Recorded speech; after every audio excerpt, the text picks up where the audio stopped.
Good afternoon, 10th grade Wolverines. This is Miss Hayden, welcoming you back to school, brick and mortar. We're so excited that you'll be joining us on Monday.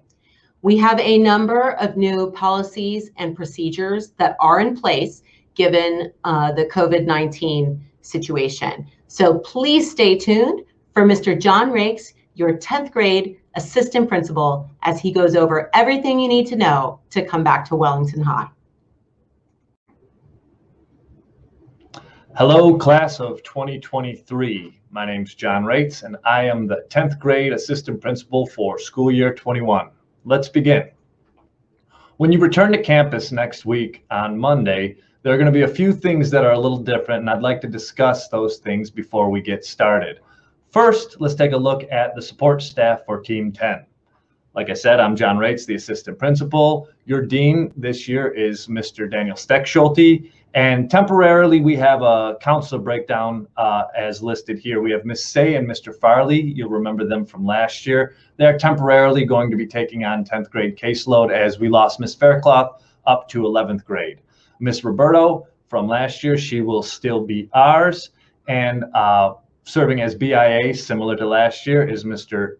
Hernan Avila, also known as Coach H. Miss Martelli is the administrative assistant you'll see when you first come into the office. So when we come back for the blended model, you're going to be issued, or you've already been issued, a device from the school. You will hang on to this device for the remainder of the school year, and it will be your responsibility, just like you would your cell phone, to charge it when you get home and make sure you have that with you at all times. So the physical configuration of the school is going to be a little bit different, and I want to talk about the isolation room just in case. So anyone showing symptoms of COVID will be sent to the nurse. The nurse will be informed that the student's on their way. They'll be evaluated. Anything that is COVID-esque, if you will be moved to the isolation room prior to a parent pickup for going home. So any student that goes to see the nurse, the new procedure is to bring all your belongings with you. At this point, I kind of want to take a moment and say that some of you last year, it was my belief that you were going to see the nurse because you were bored. You need to stop that. This year, the nurse, the medical staff at this school, we can only deal with legitimate medical issues as we're down to one nurse and we are actually in the middle of a national pandemic. So if you were one of those, and I'm not saying that you were, you need to stop that. We cannot be going to visit the nurse because you just don't want to be in class right now. It is not a legitimate excuse, and that freedom of movement is going to be restricted. When a student's sick, just to reiterate, if they are to be picked up, parents will remain in their car. There will be no need for a parent to come in. When you're passing through the hallways at Wellington High School, everything's going to be one way. This is going to be a tough habit to break, but we need you to work with us, and I'm confident that you guys are going to do just fine when it comes to this. The signs are clearly posted. We're going to give you a bit of a tour tonight on our little YouTube video that shows how it's set up. And we're also utilizing the exterior doors to kind of speed up the flow of traffic. We kind of put the little who knows emoji guy because we've trained you, diligently trained you over the last few years to avoid using those doors. Again, I'm going to interject right now and say, because we're using those, I'm going to need you guys to be almost at a heightened sense of awareness in regards to your safety. Those were put there for safety purposes. And again, we're a little bit more vulnerable when we're using those. But if you're conscientious about yourself and your environment, and you see something and you say something, we will be protected. So we have all kinds of signage everywhere around the building, and we have a whole bunch of handless, touchless hand sanitizer stations to help keep us safe throughout the day. During class change, we are trying to minimize contact. Again, we know this is one of those diseases that's passed when people are close to one another. So again, we're doing what we can as a school to maintain as much distance as possible. So unfortunately, lockers are a no-go this year. Face masks are a must. I've got mine here, but I'm shooting this video solo. so I can take it off since I'm the only one in the room here. But masks should be form-fitting up to your face, and it has to be worn at all times. This is district policy, and it's non-negotiable. No lockers. There'll be no lockers sold, period. And there'll be no restroom breaks during passing time. Restroom breaks will be done during class time, and there'll be a rotation set up. You can't go visit the nurse on your own for obvious reasons. Nurse passes must be issued, and the nurse will be informed prior to your arrival. So there'll be no pop-ins. There'll be no, I'm kind of feeling this, and I thought I'd come see you on my own. Please do not even attempt it during passing time, because the isolation room and the nurse are right next to each other. So it's kind of like a fairly strict area in regards to how we proceed. Tardies are going to be kind of like an extreme case this year, and we're going to work with you. But again, we know when we're being taken advantage of. Please be to class on time. Be conscientious, again, of your surroundings and your environment and the location that you need to be at and when you need to be there. Admin are going to be at post just like we normally are, and we'll be yelling at you, from a place of love, saying, you got to hurry it up, get there on time, get it going. And again, it's tough because I know you're social beings, but there'll be no gatherings. You can't cluster together and have mass gatherings of people on campus for obvious reasons. Lunch, we are doing 2 lunches. We're going to follow that exact same schedule that you have on virtual. This year, it's kind of cool. We opened up some new areas. We're going to have some picnic tables located around. The one's going to be kind of by the athletic commons where that flagpole is, which I think is going to be quite nice.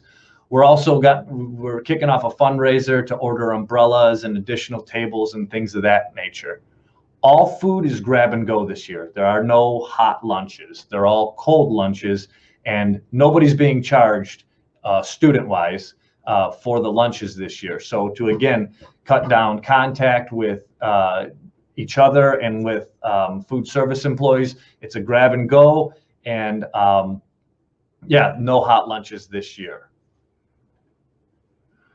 So the classrooms, we organized to our very best ability these classrooms to fit with CDC guidelines, which means we cannot add any more desks, and we can't remove any more desks. The classes have been retrofitted. We've taken out anything unnecessary in regards to furniture or things that you might have been used to, and we spread everybody out as far as we can possibly spread out for this. We also have overflow areas in case that classroom actually meets capacity, which is, again, why you need to bring your device with you and make sure it's charged. Just in case you end up in an overflow area, you'll still be in class, but you'll be participating in class from either the theater or from the media center. Overflow rooms themselves, you basically will show up and you kind of like sign in, and you'll log into your computer just the same should you end up being in this overflow room. And we are going to keep record to make sure that not one person's in there any more than any other student. This has to be equitable, and it has to be fair to everybody. We can't just have certain people dominating the overflow room because they don't want to go, or certain people dominating the classroom because, oh, I need to be close to the teacher. This has to be equitable if, in fact, we do have to move to overflow in the situation more students show up than we can accommodate. PE class. There will be no locker room. There will be no changing out. You will be encouraged to wear comfortable clothing and tennis shoes on the days that you do have PE. Mr. Kozlowski and Mr. Romano have set up really neat, kind of like the pods you've maybe seen on the news. We don't have those partitions per se, but everybody will have their own workout space in the gym, and there are walkways between so you won't interfere with someone else's workout space.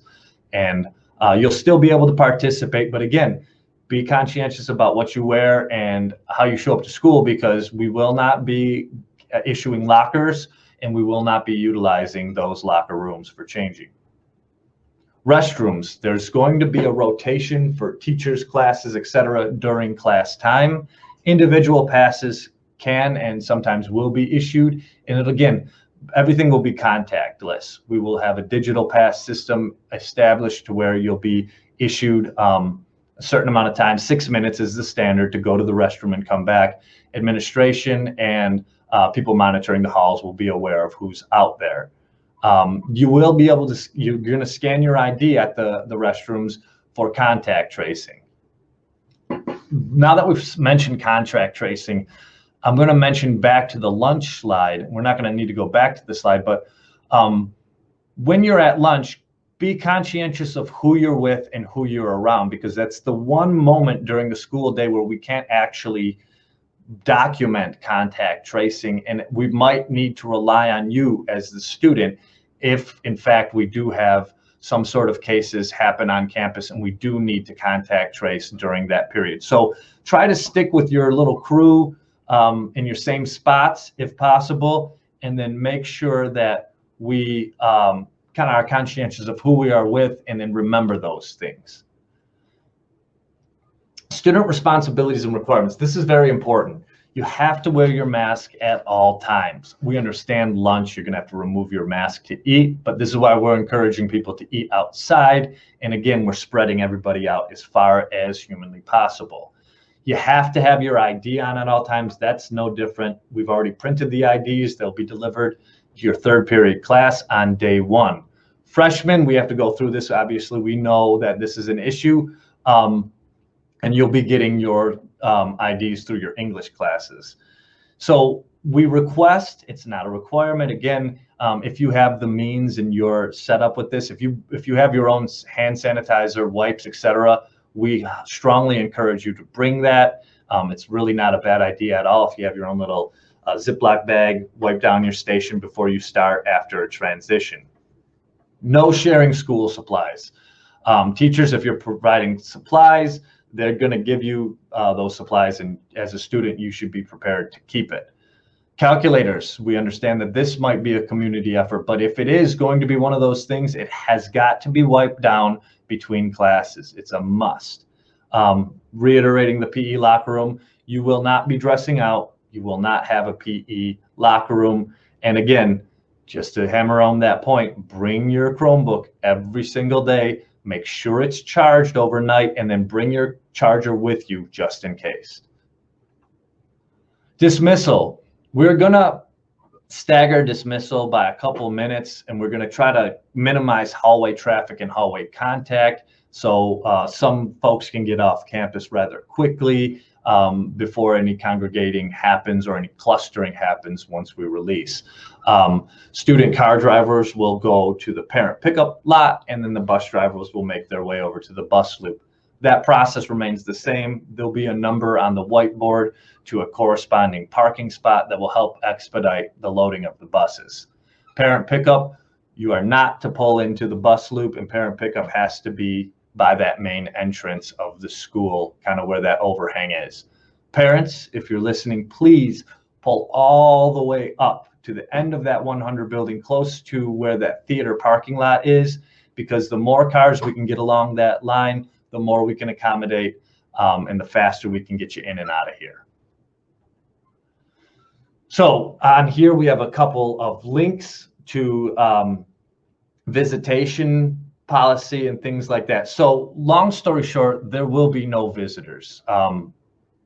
You can read the policy yourself, but don't expect to be coming to campus and being able to get onto campus and into the common areas and into the areas where the office staff is.